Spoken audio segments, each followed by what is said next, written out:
Questions are being raised over the ambulance service's response to the deadly bikie brawl at Sydney Airport. The Health Minister has demanded answers after recordings revealed a heated exchange between airport security and 000. March 22, 2009, Sydney Airport. A man beaten to death with a metal bollard, horrified passengers diving for cover. 12 Bikie gang members brawling in broad daylight. One death changed everything. Within weeks, Australian states declared war on motorcycle gangs with laws so extreme they'd later be called unconstitutional. What happened next wasn't what anyone expected. This wasn't just about stopping violence. These laws transformed Australia's criminal landscape, displaced entire gangs across state borders, and created consequences nobody saw coming. Here's how Australia's anti-bikey legislation became one of the most controversial crime-fighting experiments in the Western world. The catalyst was brutal and public. Anthony Zervas, 29, was bludgeoned to death at Sydney's domestic terminal after Comanchero and Hells Angels members encountered each other on a Melbourne flight, texted for backup, and turned the arrivals hall into a battlefield. The fight lasted approximately 15 minutes, ending at 1:45 p.m., when Zervas lay dead on the airport floor. NSW's Premier Nathan Rees announced 75 additional officers for the gang squad and pledged legislation to prescribe motorcycle gangs like terrorist organizations, declaring this was a new low as gang violence had overlapped into the public domain. Police Commissioner Andrew Scipione stated, "If these people want to act like terrorists, we'll deal with them like they're terrorists." But South Australia had already moved first. In May 2008, Premier Mike Rann proclaimed the Serious and Organised Crime Control Act as the world's toughest anti-bikey laws, which came into effect on September 4, 2008. The legislation allowed the Attorney General to declare organizations criminal without hearing their views, and magistrates could impose control orders restricting members' freedom of association. By June 2009, 8 Finks members had control orders imposed on them. However, the legal foundation was shaky. In September 2009, South Australia's Supreme Court ruled by 2-to-1 majority that a key section of the Act was invalid, finding it involved secret intelligence and administrative decision-making on matters that should be judicially decided. The High Court later upheld this decision 6-to-1, ruling that the law obliged courts to impose restraints whether or not a person had committed or was likely to commit an offense, which was incompatible with institutional integrity as an independent tribunal. Meanwhile, Queensland prepared the most extreme response. In October 2013, the Vicious Lawless Association Disestablishment Act was enacted, imposing automatic additional sentences of 15 years for members and 25 years for office bearers of criminal organizations, on top of standard sentences. These mandatory sentences applied even if no imprisonment was imposed for the original offense, and unless offenders became informers, they weren't eligible for parole during the additional term. Queensland Bikies were suddenly banned from operating clubhouses, restricted to specific mobile phone types, and prohibited from all licensed venues. Groups of 3 or more members faced jail for publicly congregating, and the definition was so broad that any group of 3 persons, whether formally organized or informally associated, could be targeted. In 2013, 3 club members, nicknamed the Versace 3, became the first charged under the Consorting Act simply for meeting at a hotel to finalize a motorcycle purchase. The penalties were devastating. 5 men arrested at the Gold Coast Hilton Hotel, allegedly on holiday with childhood friends without wearing colors or riding motorcycles, were among the first charged. The immediate impact appeared successful.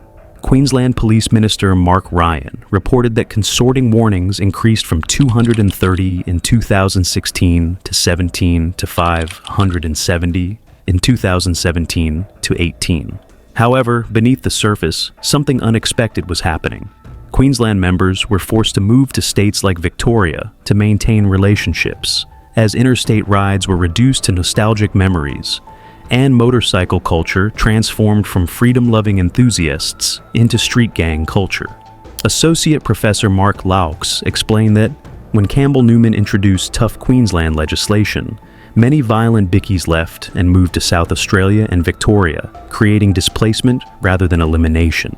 Police intelligence revealed the Finks and Comancheros were scouting locations in Victoria to establish new chapters, with the Comancheros looking at Richmond or Port Melbourne, while the Finks already operated a tattoo parlor in Port Melbourne.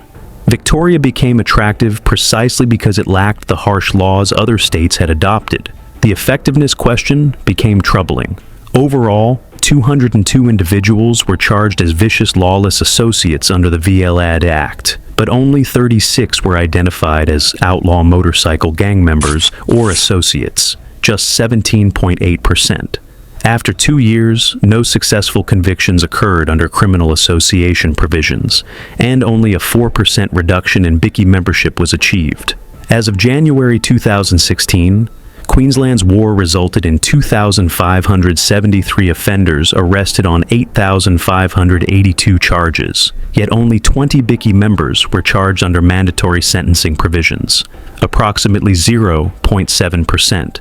By July 2015, only 45 participants had been charged under consorting laws, with no convictions.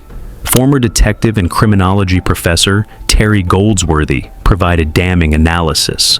Goldsworthy stated, "There's no requirement for consorting laws in Queensland or NSE dollars to have any criminality attached to the consorting behavior, calling it a fallacy," and noted, "Police often overstate the role of outlaw motorcycle gangs in crime and organized crime." Goldsworthy concluded, "They have not dismantled OMCGs, they have merely driven them underground," noting that since 2012, 4 new feeder gangs and 280 new chapters for outlaw motorcycle clubs appeared. The human impact revealed darker consequences. A 56-year-old former bandito from Brisbane explained how the laws pushed him toward drug dealing, stating he eventually bought an ounce and started selling.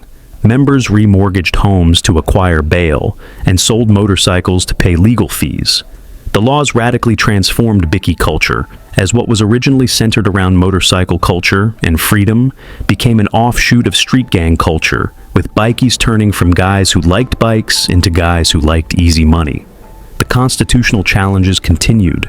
The High Court eventually upheld some Queensland provisions, while finding the legislation's language was apt to create confusion, and the new offenses were capable of having a wide operation, which might be thought to be unduly harsh. In 2016, Queensland's Labor government announced plans to repeal the VLAD Act after an independent task force report characterized the laws as excessively harsh. Despite severity, the VLAD laws secured only 2 convictions since December 2013. Attorney General Yvette Diath stated the scrapping was partly due to high chance of upheaval from a successful High Court challenge. The interstate arms race accelerated.